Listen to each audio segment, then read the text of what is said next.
இன்னைக்கு நம்ம சேனல்ல 2022 ரிலீஸான பிளட் ஃபிளவர்ங்கிற ஒரு தரமான ஹாரர் படத்தை பார்க்க போறோம். இந்த கதைக்குள்ள போறதுக்கு முன்னாடி இன்னும் நம்ம சேனலை சப்ஸ்கிரைப் இல்லனா மறக்காம சப்ஸ்கிரைப் பண்ணிருங்க. வாங்க இப்ப அந்த கதைக்குள்ள போகலாம். இந்த படத்தோட ஸ்டார்டிங் சீன்ல பாத்தீங்கன்னா இந்த இக்பால்ங்கிற பையனும் அவனோட நண்பர்களும் இந்த வீட்டோட மொட்டை மாடியில உட்கார்ந்துருப்பாங்க. அப்ப அந்த இக்பால் மட்டும் எதை யோசிச்சுட்டு இருப்பான். அப்ப அதே நேரம் பார்த்து இவனோட அம்மா இக்பால் கூப்பிடுமே அந்த சத்தத்தை கேட்டு இவனு கீழே வந்துடுறான். அப்படி வர்ற வழியில பார்த்தா இவனோட அம்மா இறங்கி போவுமே இவனு பின்னாடி வந்துடுறான். அங்க வந்து பார்த்தா இவனோட அம்மாவை காணோம். என்னடா இப்பதான் நம்ம அம்மா இறங்கி போனாங்க, அவங்கள காணமேனு பாத்துட்டு இருக்க.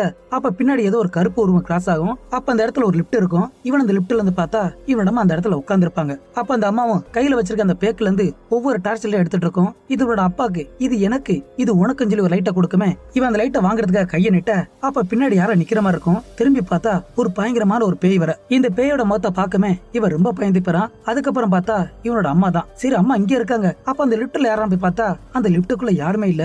இதை பார்த்ததுமே இவன் ரொம்ப பயந்து போயிடுறான். அப்ப இவனோட அம்மா தான் என்ன பேயறிஞ்ச மாதிரி இருக்கா, உன்னோட அப்பா கூப்பிடறான்னு இவனை வேற கீழே கூட்டு போயிடறாங்க. அப்ப அந்த இடத்துல பார்த்தா இவனோட அப்பாவும் இவனோட தங்கச்சி இருப்பாங்க. அப்ப அந்த அப்பாக்கிற மகனை பார்த்து, இந்த பார் மகனே, இன்னைக்கு நைட்டு நாம ஒரு இடத்துக்கு போறோம். அந்த வீட்டுல ஒரு பொண்ணுக்கு பேய் பிடிச்சிருக்கு, அவங்களுக்கு நாம உதவி பண்ண போறோம் சொல்லுமே. இதை கேட்டதுமே இவனோட முகமே மாறி போயிரும். ஏன்னா இவனுக்கு இந்த பேய் விரட்டுலாம் பிடிக்காது. ஒரு சாதாரண பையன் வாழ்ற மாதிரி தான் இவனு வாழ ஆசைப்படுவான். சரி ஒரு வழி இல்லாம இவங்க கார் எடுத்துக்கிட்டு நைட்டோட நைட்டா அந்த பேய் விரட்டுறதுக்காக ஒரு காட்டுக்குள்ள வந்துடுறாங்க. அப்ப அந்த வீட்டு பக்கம் வந்ததுமே இந்த அம்மாக்காரி தான் ஒரு கையில இருக்க அந்த பேக்க எடுத்து ஒவ்வொரு டார்ச் லைட் எடுத்து இது உன்னோட அப்பாக்கு, இது எனக்கு, இது உனக்குன்னு கொடுப்பாங்க. இத பார்த்து இவன் மிரண்டு போயிறான். ஏன்னா இதே காட்சி தான் அவன் அந்த ரிப்டில் வர பாத்திருப்பான். இதெல்லாம் பார்த்து இவன் மிரண்டு போயிறான். அப்ப அவனோட அம்மா பார்த்து, எனக்கு என்னமோ தப்பா இருக்குமா, நீங்க போகாதீங்க கேட்டா, இல்ல கண்டிப்பா நம்மளோட உதவி எதிர்பார்க்கறாங்க, நாம போயே தீரணும், இது நம்மளோட கடமை, அல்லாஹ் நமக்கு கொடுத்த கடமை சொல்லி இவங்க அந்த வீட்டுக்குள்ள வந்துறாங்க. அப்படி அந்த வீட்டுக்குள்ள வந்து மேல வந்து பார்த்தா ஒரு லேடி வர நின்றுட்டு இருப்பா. அப்ப அவளு சிக்னல் காட்டுமே அந்த குட்டி பொண்ண ஹால்ல உட்கார வச்சுட்டு இவங்க 3 பேருமே அந்த ரூமுக்குள்ள வந்துறாங்க. அப்ப அந்த ரூமோட கதவு திறந்து பார்த்தா ஒரு லேடி வர ரத்தம் குளிமா செத்து கிடப்பா. அப்ப அவனுக்கு மேல ஒரு பைய வர அந்த இடத்த தொங்கிட்டு இருப்பான். என்னடா இதெல்லாம் பாத்துட்டு இருக்கும் போதான் பக்கத்துல அந்த பேய் வர உட்கார்ந்து இருக்கும். இவங்களை பார்த்து பயங்கரமா சிரிச்சுக்கிட்டு இந்த அப்பனோட கழுத்தை பிடிச்சு நெரிச்சு அவன் வேற கீழே தள்ளி விட்டுரும். இதெல்லாம் பார்த்து இக்பாலோட அம்மா உடனே கையை நெட்டி அந்த பேய பார்த்து மந்திரத்தை சொல்ல அந்த பேய் கண்ட்ரோல் வராம அது பாட்டுல கொடூரமா சிரிச்சுக்கிட்டு இந்த இக்பாலோட கழுத்தை பிடிச்சு வேற நெரிச்சிட்டு இருக்கும். இவனு வழி தாங்க முடியாம கதறிட்டு இருப்பான். இதெல்லாம் பார்த்து அம்மா பதறி போய் நினைச்சாங்க. அந்த பேயோட நெத்தியில கைய வச்சு இவனு தொடர்ந்த மந்திரத்தை சொல்லி அந்த பேய வர கீழே தள்ளி விட்டுறா. இருந்த தன்னோட பிள்ளைய காப்பாத்தணும்ல, இவ தன்னோட பிள்ளைக்கு பாதுகாப்பு கொடுத்துட்டு இருப்பா. அப்ப என்னடா பார்த்தா அந்த பேய் வேற திடீர்னு அழுதுகிட்டு என்ன காப்பாத்துங்க, எனக்கு உதவி பண்ணுங்கன்னு இந்த அம்மா பக்கத்துல வந்துரும். அப்படி பக்கத்துல வந்ததுக்கு அப்புறம் இக்பாலோட கழுத்தை பிடிச்சு அது ஒரு மறுபடியும் நெரிச்சிட்டு இருக்கும். அப்ப அந்த பேயோட தலைக்கு பின்னாடி பார்த்தா ஒரு கொடூரமான பேய் வந்து அது வாய் வழியா கருப்பா ஆவி மாதிரி வரும். இவனோட வாய்க்குள்ள போயிட்டு இருக்கும். அப்படி கொஞ்சம் கொஞ்சமா போயிட்டு இருக்க திடீர்னு இந்த அம்மாக்காரி பார்த்ததுமே தன்னோட பிள்ளைய காப்பாத்துறதுக்காக இக்பால தள்ளி விட்டுட்டு இந்த கருப்பு ஆவி எல்லாமே இவளோட வாய்க்குள்ள போயிரும். இவ உடம்புக்குள்ள வந்ததுமே இவளுக்கு பேய் வேற பிடிச்சிரும். இவ உடம்புக்குள்ள அந்த பேய் வந்ததுமே இவள அந்த இடத்துல தொங்கிட்டு இருப்பா. அப்ப இவங்க 2 பேரும் ஓடி வந்து இவளை காப்பாத்துறதுக்காக எவ்வளவு முயற்சி பண்ணிட்டு இருப்பாங்க. இவங்க 2 பேரும் ஒன்னா சேர்ந்து மந்திரத்தை வர ஓத அவ உடம்புக்கு அந்த ஆவி வேற ஒரு பாட்டில வேற அடப்பட்டுரும். அப்படி அடப்பட்டுமே இந்த அம்மா கறி செத்து போயிடுறாங்க. இவ செத்ததை பார்த்து இந்த அப்பனும் அவனும் மாறி மாறி கதறி அழுதுட்டு இருப்பாங்க. அப்ப இக்பாலோட முகத்தை பார்த்தா அவனோட அப்பனையும் முறைச்சு பார்த்துட்டு இருப்பான். ஏன்னா அந்த வீட்டுக்குள்ள வர்றதுக்கு முன்னாடி இவன் வேண்டாம் சொல்லியிருப்பான். அத்தி மாரி தான் வந்திருப்பாங்க. அடுத்த நாள் காலையில பார்த்தா அந்த ஊர் மக்கள் சேர்ந்து இவனோட அம்மா வேற அடக்கம் பண்ணிடுறாங்க. அப்ப இக்பால பார்த்தா அவன் வேற தேம்பி அழுதுட்டு இருப்பான். இவனுக்கு 16 வயசு தொட்டதுமே இவனால பேய்களை பார்க்க முடியும். அது மட்டும் இல்லாம இந்த பேய்கள்லாம் யார சாவடிக்குதோ, அது எந்த மாதிரி சாவடிக்குதோ அது எல்லாமே இவனுக்கு ஒரு காட்சியா காட்டும். அதுவும் முன்கூட்டியே காட்டிடும். இந்த மாதிரி ஒரு சக்தி தான் நம்ம ஹீரோக்கு இருக்கும். இதை வச்சுதான் கதையை கொண்டு போயிருப்பாங்க. சரி இப்ப நம்ம கதைக்குள்ள வந்துடலாம். இவனோட அம்மா அடக்கம் பண்ணதுக்கு அப்புறம் அதே பில்டிங்ல ரஹீம்னு ஒருத்தர் இருப்பான். அப்ப அந்த ரஹீம் வர பைய நம்ம ஹீரோட அப்பனை பார்த்து, என்னப்பா சொல்ற, உன்னோட மனைவி இறந்துட்டாங்களா? இப்ப நீ சொல்லிதான் எனக்கே தெரியும். சேச்சா ரொம்ப பாவமா இருக்கப்பா. சரி இப்ப சாப்பாடுக்கு என்ன பண்ணுவா? என்கிட்ட ஒரு வேலை இருக்கு. நான் ஒரு 4-5 நாள் வெளியூர் போக வேண்டியிருக்கு. அப்படி நான் போயிட்டு வர வரைக்கும் என்னோட தோட்டத்துல செடிகள் நிறைய வளர்த்துட்டு இருக்கேன். அது எல்லாத்தையும் காலையில மாலையிலும் நீ தண்ணி விடணும். அப்படி இந்த வேலையை பார்த்துட்டீங்கன்னா உனக்கு செலவுக்கு பணம் தரேன்னு இவன் சொல்லிக்கிட்டு அந்த பணத்தை கொடுப்பான். இவன் அந்த பணத்தை வாங்கினதுக்கு அப்புறம் இதே பில்டிங்ல தான் இவன் அந்த தோட்டத்தை வச்சிருப்பான் போல. கூடவே நம்ம இக்பாலையும் கூட்டிட்டு உள்ள போயிடுறாங்க. உள்ள போய் பார்த்தா நிறைய செடி இருக்கும். அது எல்லாமே அரிதான செடியா இருக்கும். பாக்குறதுக்கு ஒவ்வொன்றும் ஒவ்வொரு வித்தியாசத்துல இருக்கும். அதோட அருமை பெருமையெல்லாம் சொல்லிட்டு இருப்பான். அப்ப அந்த தோட்டத்துக்குள்ள பார்த்தா ஏதோ வாழைப்பழத்தை உரிச்சு வச்ச பேர் இருக்கும். அதே மாதிரி ஒரு பெரிய பூக்கண்டு இருக்கும். இதோட பேரு தான் பிளட் ஃபிளவரா. இந்த செடியில இருந்து 10 வருஷத்துக்கு ஒருத்தர் தான் பூ பூக்குமா. அதோட வேள்வி கிட்டத்தட்ட லட்சக்கணக்குல போவோம். அதுக்காகத்தான் இந்த பூக்கொண்டை வளர்த்துட்டு இருக்குன்னு சொல்லிட்டு இருக்க. அப்ப அதே தோட்டத்துக்குள்ள ஒரு ரூமோட கதவு வேற அடைச்சிருக்கும். அந்த கதவுக்கு மேல மந்திர பேப்பர் வேற ஒட்டி இருக்கும். அப்ப நம்ம ஹீரோட அப்ப அந்த கதவு கிட்ட நிக்க எக்காரனா கொண்டும் அந்த கதவை மட்டும் திறந்துடாத, அந்த பேப்பரை பிச்சிடக்கூடாதுன்னு இவனுக்கு ஒரு வார்னிங் கொடுத்துட்டு தான் இவனும் போயிடுறான். இவன் போனதுக்கு அப்புறம் அந்த வீட்டோட கதவை போட்டுட்டு அந்த சாவி இவனோட அப்பந்தான் வச்சிருப்பான். அடுத்த நாள் காலையில பார்த்தா அதே பில்டிங்ல ஒரு ரவுடி பையன் இருப்பான். நம்ம ஹீரோக்கு தான் 3 ஃப்ரெண்ட் இருப்பாங்களே, அதுல ஒரு பொண்ணு தான். அந்த பொண்ணோட பேரு நூருல். இந்த குண்டா ஒரு பையன் இருக்கானே, அவனோட பேரு அலி. பக்கத்துல இருக்க பேரு பாசில். அப்ப இவங்க 2 பேரும் வரும்போது அந்த ரவுடி பைய இவங்கள்ட்ட காசை கேட்டு வம்பு பண்ணிட்டு இருப்பான். அப்ப அதே நேரம் பார்த்து நம்ம ஹீரோவும் ஹீரோட ஃப்ரெண்டும் வந்துடுறாங்க. இந்த ரவுடி பையன் இருக்கானே, இவன் வேற யாரும் இல்ல, இந்த நூருலோட தாய் மாமன் தான். அப்ப அந்த பசங்க கிட்ட காசை கேட்டு வம்பு பண்ணிட்டு இருக்க, அப்ப நம்ம ஹீரோ வாங்க போலாம் சொல்லுமே, இதை கேட்டதுமே சடனா கோவப்பட்டு நம்ம ஹீரோட கழுத்தை பிடிச்ச தூக்கி அவனோட கழுத்துல வர கத்திய வச்சிடான். இதை பார்த்த நூருல் தான் அவனை விடுன்னு கத்திட்டு இருப்பா.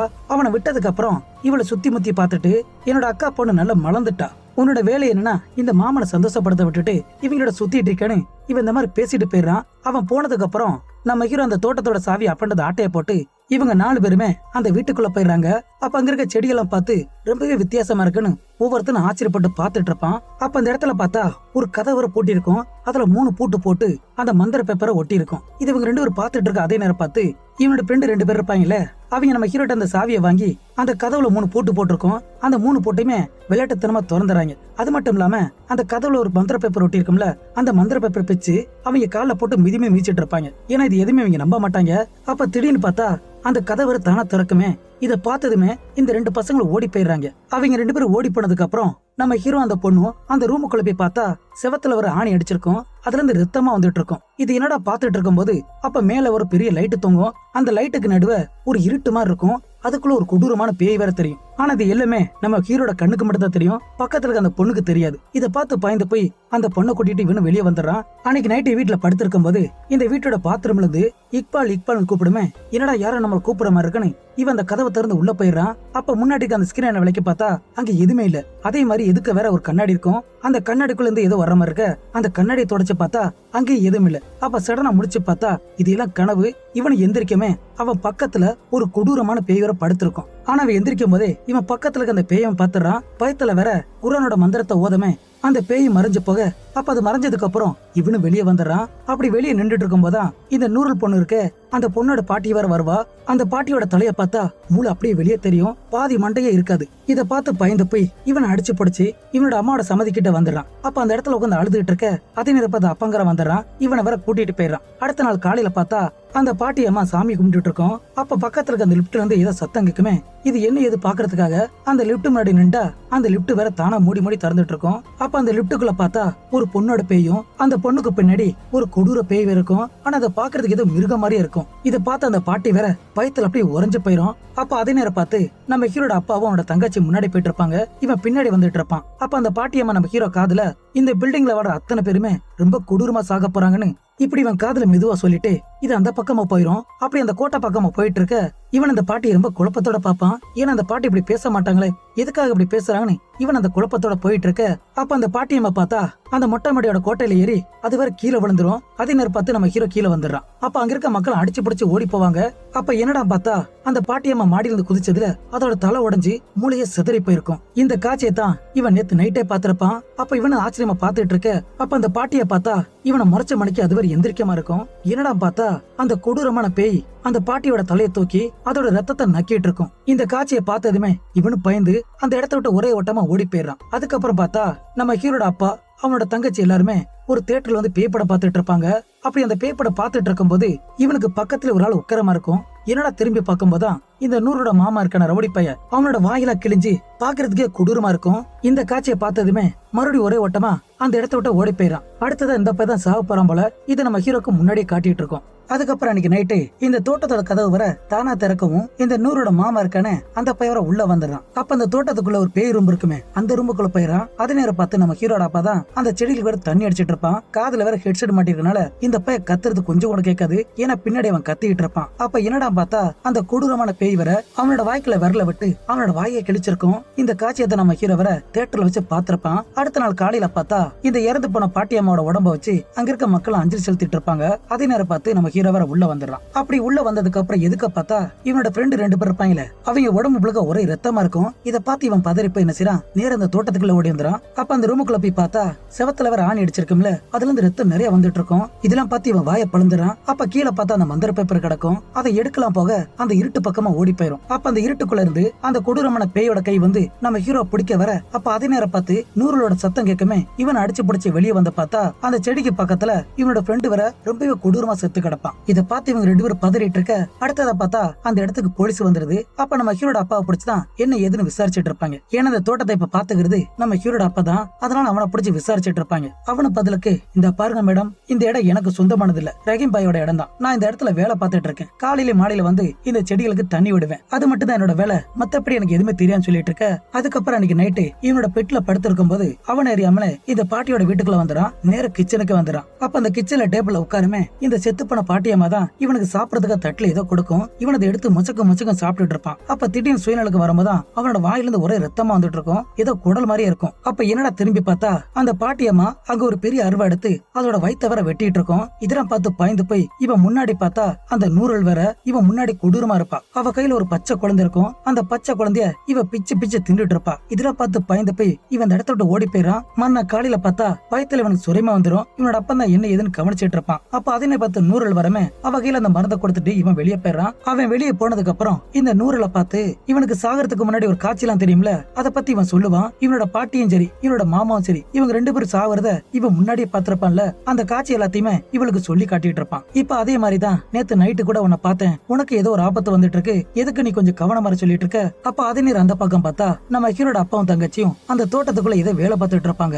அப்படி வேலை பார்த்துட்டு இருக்க அதே சமயம் அப்ப நம்ம ஹீரோட ஃப்ரெண்ட் அலி இருப்பான்ல, அந்த குண்டு பைய வர அந்த ரூமுக்குள்ள வேற போயிட்டு இருப்பான். ஆல்ரெடி ஒரு ஃப்ரெண்டு வேற செத்து போயிட்டான். இவன் அந்த ரூமுக்குள்ள போனதுமே அந்த இருட்டுக்குள்ளதான் ஒரு பேய் இருக்குமே இவனோட தலையை பிடிச்சு உள்ள இழுத்து இவனை கடியடி கடிச்சு அவன் ரத்தத்தையெல்லாம் குடிச்சு அப்படியே தூக்கி வீசிடும். இவன் அந்த செவத்துல முட்டி பொத்துன்னு விழ அடுத்த நாள் காலையில பார்த்தா அந்த இடத்துக்கு போலீஸ் வந்துருது. அப்ப இதெல்லாம் பார்த்ததுக்கு அப்புறம் நம்ம ஹீரோட அப்பா மேலதான் அவங்களுக்கு சந்தேகம் வந்துட்டு இருக்கும். அதே நேரம் வெளியே வந்து பார்த்தா அந்த இடத்துல 2 பெரிய செடி இருக்குமே, அதை கொஞ்சம் நகட்டலாம் போக அதை சுத்தி இருக்க அந்த பழையில உடஞ்சு போயிரும். அப்ப அதுக்குள்ள நிறைய மண் இருக்கும். அப்ப அந்த மண்ணுக்குள்ள மனுஷனோட எலும்பு நிறைய இருக்கும். இதெல்லாம் என்ன ஏதுன்னு பாத்துட்டு இருக்க அப்ப அதே நேரம் பார்த்து இந்த அப்பங்கிற உள்ள வந்ததுமே இவனோட மொத்த சந்தேகமும் இந்த அப்பா மேல திரும்ப இவனை விசாரிக்கிறதுக்காக இவனை வேற ஜெயிலுக்கு கூட்டு போயிடுறாங்க. அதுக்கப்புறம் அன்னைக்கு நைட்டு நம்ம ஹீரோனோட தங்கச்சியும் நூறோட வீட்டுக்கு சாப்பிடறதுக்காக அங்க வந்து சாப்பிட்டுட்டு இருப்பாங்க.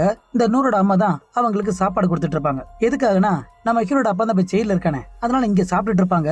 அப்ப அந்த அம்மா இவங்களுக்கு சாப்பாடு எல்லாம் கொடுத்துட்டு அந்த அம்மா வெளியே போனதுக்கு அப்புறம் அதே நேரம் பார்த்து அந்த கொடூர பேய் வர உள்ள வந்துரும். இத பார்த்து இவங்க 3 பேர் ரொம்ப பயந்து போயிறாங்க. அப்ப அந்த பேய் பக்கத்துல வந்துட்டு இருக்க அப்பதான் நம்ம ஹீரோ அவனோட கையை நெட்டி மந்திரத்தை சொல்ல பாப்பான். ஆனா அவனால மந்திரத்தை சொல்லவே முடியாது. அப்ப நூறுல பிடிச்சி அவளோட வாயில ஏதோ கருப்பா செல்லி மாதிரி அது வேற வாந்தி எடுத்துட்டு அது போயிருது. அடுத்த நாள் காலையில பார்த்தா இவ உடம்பு முடியாம படுத்து கிடப்பா. அப்ப அதே நேரம் அந்த பக்கம் நம்ம ஹீரோட அப்பா ஜெயில பிடிச்சு போட்டு போனாங்களே அவங்க வேற என்ன ஏதுன்னு விசாரிச்சுட்டு இருப்பாங்க. இந்த நூறோட மாமா இருக்கா பத்திலா அவனோட போட்டா காட்டி இவன் 2-3 நாளா ஆளை காணும், இவனை பாத்தியான் கேட்டா இவனை பாக்கணும் சொல்லிட்டு இருப்பான். அப்ப அந்த இடத்துல ஒரு போலீஸ் உள்ள வருவான். அவனோட கையில அந்த மந்திர பேப்பர் இருக்கும். இதை பார்த்ததுமே இவனு புரிஞ்சுக்கிறான். ஏன்னா அந்த தோட்டத்துல கதவுலதான் இந்த மந்திர பேப்பர் ஒட்டி இருக்கும். அப்ப நம்ம பசங்க ஆபத்துல தெரிஞ்சதுமே அந்த போலீஸ் எல்லாம் தள்ளி விட்டுட்டு இவனு குடுகுடுன்னு ஓடி வந்துட்டு இருப்பான். அந்த பக்கம் பார்த்தா நம்ம ஹீரோனோட தங்கச்சியும் அவங்க வீட்டுல ரூம்ல வேற படுத்திருப்பாங்க. அப்ப மேல அந்த மாடி வந்து டம்முன்னு சத்தம் கேட்டிருக்கும். பயத்துல 2 பேரும் பதறிட்டு இருக்க அப்ப அந்த அப்பங்கர வந்ததுமே இவங்க 3 பேருமே மேல நூறோட வீடு தானே இருக்கும். அப்ப அங்க ஏதோ பிரச்சனை நினைச்சு இவங்க 3 பேர் உள்ள வந்து பார்த்தா அந்த நூறுக்கு வேற பேய் பிடிச்சிருக்கும். இவ அம்மாக்கறி சாப்பாடு கொண்டு வந்திருப்பாள். அந்த சாப்பாடு எடுத்து அவளோட வாயில வச்சு குத்திட்டு இருப்பா. அப்ப இந்த அப்பங்கர தான் கையை நீட்டி அவன் மந்திரத்தை சொல்லுமே இவளோட அம்மா விட்டுட்டு இந்த பக்கமா வந்துரும். அப்ப நம்ம ஹீரோட அப்பா முறைச்சு பாத்துட்டு இருக்க இவனு விடாம மந்திரத்தை சொல்லிட்டு இருப்பான். அப்ப நம்ம ஹீரோ பின் பக்கமா வந்து இந்த நூறுல பிடிக்குமே அவளோட நெத்தியில கைய வச்சு இவ மந்திரத்தை சொல்லாம இவ உடம்புக்கு அந்த பேய் வேற கொஞ்சம் சாந்தமாயிரும். அப்படி ஆடாம செய்யாம ஒரு படியா நின்றுட்டு இருப்பா. அப்ப அதே நேரம் பார்த்து இவளோட வீட்டுக்குள்ள அந்த போலீஸ் வந்துரும். அப்ப நூறோட அம்மா தான் வெளியே போய் அந்த போலீஸ்ட என்ன ஏதுன்னு பேசிட்டு இருப்பாங்க. அப்ப அந்த இடத்துல பார்த்தா ஒரு போட்டோ இருக்கும். இந்த போட்டோ பார்த்து யாரு என்னன்னு கேட்டா அது நூறோட அக்கா தானா. கிட்டத்தட்ட 10 வருஷத்துக்கு முன்னாடி தொலைஞ்சு போயிட்டாலாம். அதுக்கப்புறம் என்ன செய்யதாச்சுன்னு இன்ன வரைக்கும் தெரியலையா. போலீஸ் கூட தேடி பார்த்தாங்க, அவங்களால கண்டுபிடிக்க முடியலன்னு இத பத்தி சொன்னமே அந்த போலீஸ் அந்த இடத்தோட போயிரும். அப்ப அந்த போலீஸ் வெளியே வந்ததுமே இந்த பில்டிங் பக்கத்துல இந்த நூறோட மாமா இருக்கானே அவ வேற செத்து பணமா கிடப்பான். அவனோட உடம்பே அழுகி போயிருக்கும். இது அந்த போலீஸ் எல்லாம் பாத்துட்டு இருக்க இதே நேரம் அந்த பக்கம் பார்த்தா நூறுக்கு வேற திரும்ப பேய் பிடிச்சிரும். அப்ப ஆக்ரோஷமா பயங்கரமா நம்ம ஹீரோட அப்பாவையும் ஹீரோவையும் போட்டு அடின்னு அடிச்சிட்டு இருப்பா. ஒரு கட்டத்துல நம்ம ஹீரோட வாயை பிடிச்சி அந்த கட்டல் கடையை இழுத்துட்டு இருப்பா. அப்ப நூறோட அம்மா தான் ஓடி வந்து நம்ம ஹீரோட காலை பிடிச்சி இந்த பக்கம் இழுத்து இந்த பையில வர காப்பாத்திடுறா. அதுக்கப்புறம் இவங்க எல்லாம் இருந்துச்சு பார்த்தா அந்த இடத்துல அந்த பேய வேற காணோம். என்னடா நூற காணுமேனு இவங்க வெளியே வந்த பார்த்தா நம்ம ஹீரோட தங்கச்சி வேற காணோம். இவங்க 2 பேரும் பதறி போயிறாங்க. அப்ப அவளோட தங்கச்சி என்னடானா அந்த பீரல் பின்னாடி ஒளிஞ்சிருப்பா. அப்ப அவளை பாத்துட்டு இருக்க அதே நேரம் பார்த்து அந்த முக்கில தான் அந்த நூறு வேற உட்கார்ந்துருப்பா. கையில வேற ஒரு கத்தி வச்சிருப்பா. அப்ப நம்ம ஹீரோ பார்த்து பாஞ்சு குத்த வர குறுக்க அப்பகார வந்து அவ நெஞ்சில வேற கத்தி குத்து வாங்கிடுறான். அப்ப அந்த பேய பார்த்தா இவளோட தங்கச்சியை பிடிச்சு வச்சு அந்த கத்தியை வச்சு மிரட்டிட்டு இருக்கும். அப்பதான் அந்த அப்பக்காரன் எப்படியாவது அவனோட தங்கச்சியை காப்பாத்துன்னு இவன் நெத்தியில வச்சு ஏதோ மந்திரத்தை ஓதுமே இவனுக்குள்ள ஏதோ சத்தி வந்த மாதிரி இருக்கும். அப்ப அந்த பேய் பக்கத்துல வந்து கையில வச்சிருக்க அந்த கத்தியை கீழே போட்டு இவனோட கழுத்தை பிடிச்சு நெரிச்சிட்டு இருக்கும். அப்ப நம்ம ஹீரோ என்ன செய்றான், அந்த பேயோட தலையில கையை வச்சு இவன் மந்திரத்தை சொல்லுமே இவ வாய்க்குள்ள ஏதோ கருப்பா ஒண்ணு உள்ள போச்சு அது வெளியே வருமே அதை எடுத்து இவனோட வாய்க்குள்ள போட்டுறான். அப்படியே வாய்க்குள்ள போட்ட அடுத்த நிமிஷமே இவனுக்கு வேற பேய் படிச்சிரும். இவன் அந்த இடத்த விட்டு குடுகுடுன்னு ஓடி போயிடறான். அப்ப நூறுல பார்த்தா அவ நார்மல் ஆயிரா. அப்ப இதே நேரம் வெளியே பார்த்தா அந்த ரகிங்கிறவ வெளியூர் போனானே அவ வேற திரும்ப வந்துட்டு இருப்பான். அப்ப நம்ம ஹீரோ எங்கடா பார்த்தா இவன் நேரம் அந்த தோட்டத்துக்கு வந்திருப்பான். அந்த இடத்துல ஒரு பெரிய செடி இருக்குமே அதோட மண்ணை வேற தோண்ட அந்த இடத்துல மனுஷனோட மண்டையெல்லாம் வரும். அதோட எலும்பு வந்துட்டு இருக்கும். இதெல்லாம் பார்த்துட்டு நேர அந்த பேயோட ரூமுக்கு வந்துடுறான். அப்ப அந்த செவத்தை இவனோட கையாலேயே தோண்டிட்டு இருப்பான். உள்ள என்னமோ இருக்கும் போல அதை எடுத்து இவன் பார்த்துட்டு இருக்க அதே நேரம் பார்த்து இவனோட அப்பங்கிற உள்ள வந்ததும் அவனும் மந்திரத்தை ஓதி இவனை வேற கண்ட்ரோல் பண்ணிட்டு இருப்பான். இவனுக்கு கதறிட்டு இருப்பான். அப்ப இவனுக்குள்ள திடீர்னு ஒரு காட்சி வரும். அந்த இடத்துல பார்த்தா அந்த இடமே பாக்குறது இது நரகமா இருக்கும். இவன் அந்த இடத்துல தொங்கிட்டு இருப்பான். முன்னாடி பார்த்தா இவனோட அம்மா தான் வந்துட்டு இருப்பா. அப்ப இவன் பக்கத்துல வந்ததுமே இவனோட தலையில கையை வச்சு இவளு என்னென்னமோ பேசிட்டு இருப்பா. அத கொஞ்சம் கூட காதுல கேட்காம நீ என்னோட அம்மாவே இல்ல நீ யார் எனக்கு தெரியும் சொல்லுமே. அப்பதான் தண்ணியில பார்த்தா இவன் முன்னாடி நிக்கிறது அந்த கொடூர பேய் தான். இத கண்டுபிடிச்சதுமே இவனு முழிச்சுக்கிறான். அவன் உடம்புல இருந்த பேய் வெளியே போயிடும். அப்படி வெளியே போனதுக்கு அப்புறம் இந்த அப்பக்காரன் அழுது கட்டி பிடிச்சிட்டு இருக்க. அப்ப அதே நேரம் பார்த்தா அந்த ரகி வர தோட்டத்துக்குள்ள வந்துறான். அந்த செடிக்கு மேல மனுஷனோட மண்டோடலாம் இருக்கும்ல இத பார்த்து இவன் வாய பழந்துறான். அப்ப அதே நேரம் பார்த்து அந்த பேய் இவனோட காலை பிடிச்சி தரத்தன்னு இழுத்துட்டு நேரம் அந்த ரூமுக்கே கொண்டு வந்துரும். அப்ப அங்க இருக்க எல்லாரும் இவனை பார்க்கமே இவங்களுக்கு ஒரே ஆச்சரியமா இருக்கும். அப்பதான் ஒரு பிளாஸ்பாக்கு அந்த பிளாஸ்பாக்ல பார்த்தா நம்ம நூறோட அக்கா தான் பிரசவ வழியில துடிச்சிட்டு இருப்பா. இது எல்லாத்துக்கும் காரணம் இந்த ரஹீம் தான். அப்ப உடம்புல இருந்து நிறைய ரத்தம் போயிட்டு இருக்கும். இத பார்த்து அந்த பாட்டியம்மா தான் இந்த பாடுறா இவ உடம்புல இருந்து நிறைய ரத்தம் போயிட்டு இருக்கு இப்படியே விட்டா இவ செத்து போயிருவா இவள ஹாஸ்பிட்டல கொண்டு போலாம் சொன்னா அதுக்கு இந்த பையன் ஒத்துக்கே மாட்டான். இந்த மேட்டர் மட்டும் வெளியே போனா உன் உயிரை எடுத்துருவேன்னு இந்த பாட்டியம்மா மிரட்டிட்டு இருக்க. அப்ப இதையெல்லாம் கேட்ட அந்த நூறு அக்கா தான் இவனை பார்த்து கோவத்துல கத்தமே இந்த பையன் என்ன நினைச்சாந்தல ஒரு பெரிய அருவா எடுத்து அவளோட வயித்துல வெட்டி அவ வயித்துல இருக்க அந்த பச்சை குழந்தை எடுத்து இவளை கண்ட துண்டமா வெட்டி அந்த செடிக்கு இவர் உரமா போட்டாங்க. இத கூட வந்து யார் பண்றதுன்னா அந்த நூறோட மாமா தான் காசுக்காக இந்த கேவலத்தை வேற பண்ணிருப்பான். அதுக்கப்புறமா தான் அந்த பச்சை குழந்தைய ஒரு துணியில சுத்தி அந்த செவத்துல ஓட்டைய போட்டு அதை உள்ள வச்சு இந்த மாமக்காரன் தான் பூசிருப்பான். இதுக்கப்புறம் இந்த ரூமுக்குள்ள யாரும் வந்துடக்கூடாதுன்னு அந்த இடத்துல அந்த பாட்டியம்மா சூனியம் பண்ணி அந்த ரூம்போட கதவுல மந்திர பேப்பரை ஒட்டிருப்பா. அது ஒட்டினதுக்கு அப்புறம் தான் ஒரு போர்ட்டல் வேற ஓபன் ஆயிருக்கும். அதுல இருந்து ஒரு கொடூர பேய் வந்திருக்கும். நான் சொன்ன மாதிரியே இந்த படத்துல 2 பேய் இருக்கும். ஒன்னு நூறோட அக்கா இன்னொன்னு அந்த கொடூர பேய். பாக்குறதுக்கு மிருக மாதிரி இருக்கே அந்த பேய் தான் நம்ம ஹீரோட பசங்களை ஃப்ரெண்டுகளை கொண்டிருக்கும். ஆனா நூறோட அக்கா தன்னை கொண்டவங்களை மட்டும் பழித்து திருப்பா. இவ ஒரு 10 வருஷத்துக்கு முன்னாடி தொலைஞ்சு போயிருப்பால. அந்த 10 வருஷத்துக்கு முன்னாடி இவளுக்கு என்ன நடந்திருக்குன்னா இவன் தோட்டத்துல வேலை பார்த்திருப்பா. அப்ப ரஹீமுக்கு இவளுக்கு தொடர்புறமே ஒரு குழந்தை வேற உருவாயிருக்கும். இது வெளியே தெரிஞ்சிடக்கூடாதுன்னா இவளை வேற கொண்டிருப்பா. பழிக்கு பழி இவளும் பழி வாங்கிட்டா. இந்த பிளாஸ்பாக் எல்லாம் முடிஞ்சதுக்கு அப்புறம் கண்ணு முடிச்சு பார்த்தா இவன் அந்த கொடூர நரகத்துக்குள்ள இருப்பான். அப்ப அந்த கொடூர பேய் வந்ததுமே இவனோட கழுத்தை பிடிச்சு தூக்கி கீழே போட்டு இவன் உடம்ப நார கிழிச்சு அவனோட காலை பிடிச்சு தரத்தனை இழுத்துட்டு போக அதோட இவன் சொல்லி முடிஞ்சிரும். அதுக்கப்புறம் வெளியே பார்த்தா அந்த கொடூர பேயோட போர்ட்டல் வேற திறந்திருக்குமா. நம்ம ஹீரோ மந்திரத்தை ஓதி அந்த போர்ட்டலை முடிறான். கடைசி அந்த இடத்துல இருந்த அந்த 2 பேயும் மறைஞ்சு போக அதோட அந்த படத்தை முடிச்சிருப்பாங்க. இந்த படம் எப்படி இருந்துச்சுன்னு மறக்காம கமெண்ட் பண்ணுங்க. அடுத்து ஒரு தரமான படத்துல பார்க்கலாம். தேங்க்யூ.